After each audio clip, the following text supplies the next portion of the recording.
Vamos a ver las estructuras de control iterativas. Habíamos visto que estas estructuras son mecanismos que nos permiten ejecutar un bloque de código repetidamente. La primera que vamos a ver acá en la práctica es el for. El for es una estructura que nos va a permitir ejecutar una cantidad predeterminada de veces ese bloque de código. Si nos adelantamos un poquito a esta parte, a la sintaxis, nosotros vamos a ver que tenemos la palabra reservada for y la palabra reservada in. En esta variable que nosotros lo hemos denominado así, se llama iterador, y esta otra variable se llama iterable. ¿Y qué es cada uno?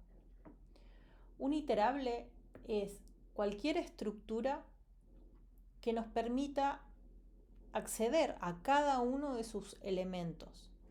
Nosotros ya habíamos visto que teníamos listas como conjuntos de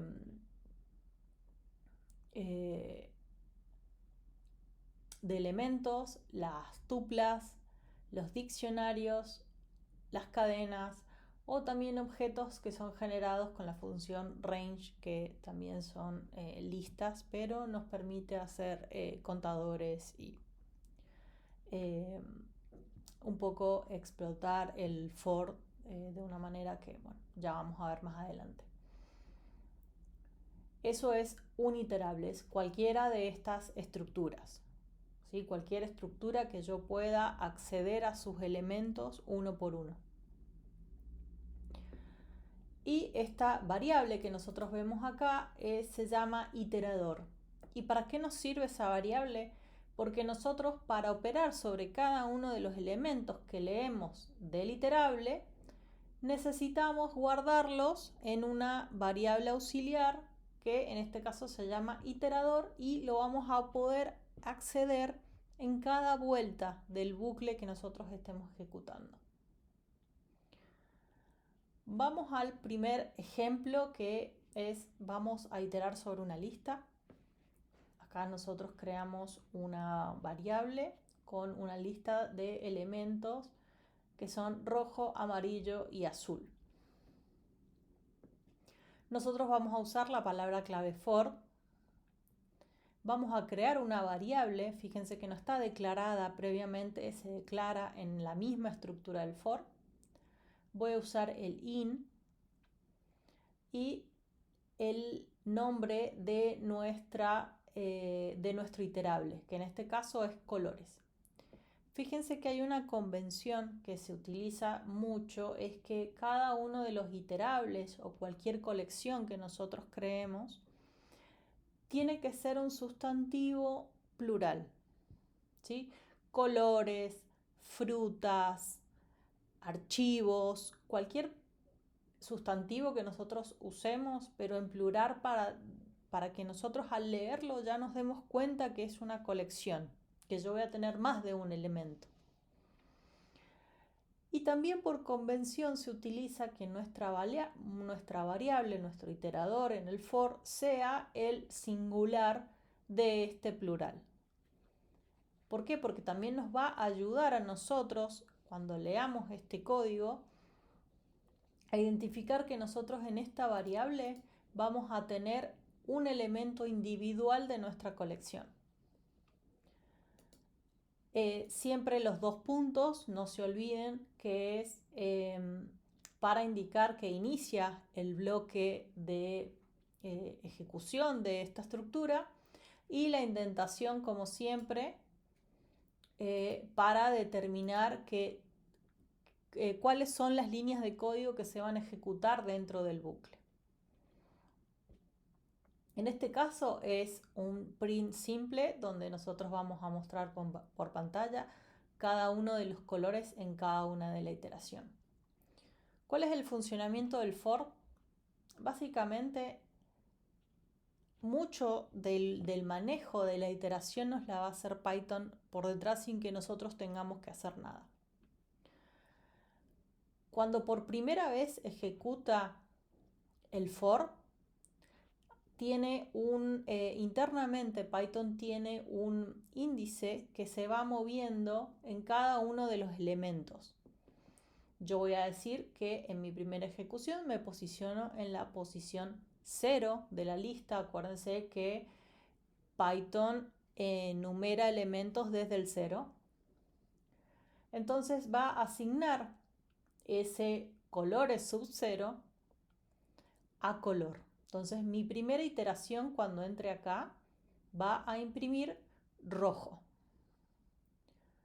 Después acuérdense que el print hace un enter, o sea que me va a hacer una nueva línea por cada vez que se ejecute ese print. Va a volver al for a esta línea. Entonces la segunda vez que entra a esta parte mueve este índice y lo posiciona en la segunda, que sería el sub 1, que es amarillo. Entonces ahora color es amarillo y cuando yo imprima acá voy a imprimir amarillo. Vuelvo a esta línea, al for de vuelta, mi índice se mueve una posición más y ahora color está con el valor azul. Entra al bloque, ejecuta print color y nos va a imprimir azul. Vuelve a ejecutar esto, el índice se mueve, trata de moverse en realidad a una posición siguiente y ya no existe esa posición siguiente, ha llegado al final de la lista, entonces sale del bucle. Cuando sale el bucle, retoma la ejecución del código normal que ya venía trayendo el programa y nos ejecuta este print fin de ejecución. Así que si nosotros ejecutamos este código, como vimos, primero va a haber rojo, después va a haber amarillo, azul y al final el fin de ejecución. Como ven, nosotros no tuvimos que hacer un manejo individual de ir moviéndonos de elemento en elemento, sino que el mismo for ya lo hace por nosotros. Esa es la facilidad que nos da el bucle. Nosotros no necesitamos saber cuántos elementos tiene el iterable, en este caso la lista. Python va a hacerlo por nosotros y no vamos a tener ningún problema con eso. En el caso de una cadena va a ser exactamente lo mismo. Va a tomar como que cada letra dentro de la cadena es un elemento, es como si fuera una lista. Entonces, por cada letra en esta cadena va a tomarlo y va a asignarlo a la variable letra. Entonces, en la primera iteración vamos a tener una H, en la segunda iteración vamos a tener una O, en la tercera una L y en la cuarta una A. Va a imprimir eso y cuando termine va a volver a la ejecución normal del código, que es imprimir el fin de ejecución.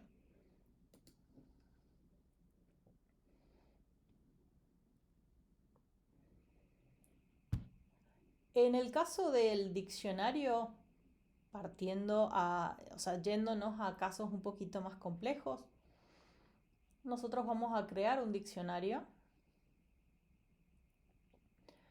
con estas clave valor, que van nombre, edad y ciudad, con sus respectivos valores.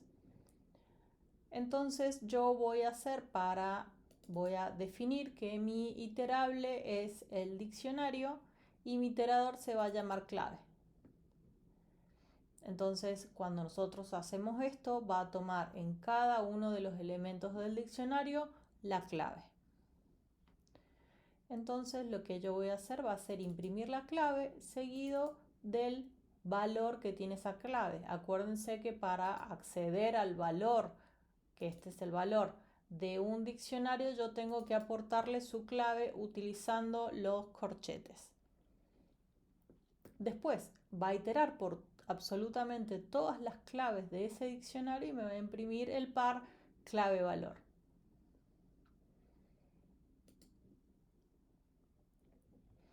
Fíjense que yo tengo, bueno, nombre Ana, edad 25 y ciudad Mendoza. Y después finaliza la iteración y nos da el fin de ejecución, que era esta frase que nosotros pusimos. Cuando necesitamos una secuencia de números, generalmente utilizamos esta función que se llama range, que puede tener 1, 2 o 3 parámetros. Después cuando veamos funciones lo vamos a ver mejor, o cuando veamos iteraciones más complejas. Básicamente lo que me va a hacer range es,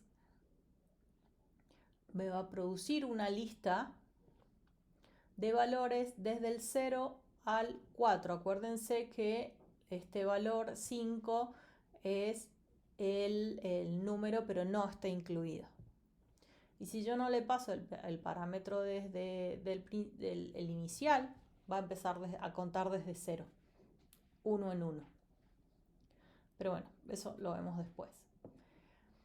Lo que a mí me interesa es que vean que generalmente acá, por ejemplo, utilizamos un i. La variable se llama i solamente. Y esto también parte de una convención que se utiliza de que cuando yo necesito un contador, 1, 2, 3, 4, que vaya incrementando de 1 en 1, se utiliza una variable que se llama i, que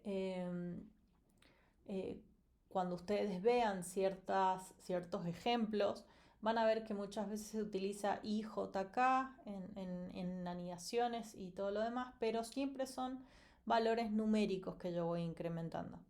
Así que esto es una nota de color. En realidad yo podría ponerle otro nombre de variable. No es que sea una regla del lenguaje, sino que es una convención entre programadores cuál es el valor de esa variable ahí. Y lo que acá voy a hacer va a ser imprimir los valores de 0 a 4, que son los definidos por este range. Y después ejecutar el fin ejecución que nosotros vimos fuera del bucle. Esa es ejemplos de cómo utilizo el for con distintas estructuras que ya habíamos visto. En el próximo video vamos a ver el while. Qué diferencias hay con este, y después vamos a tener otro video donde vamos a ver estas estructuras con un poquito más de complejidad y de lógica internamente. Practiquen y nos vemos en el próximo video.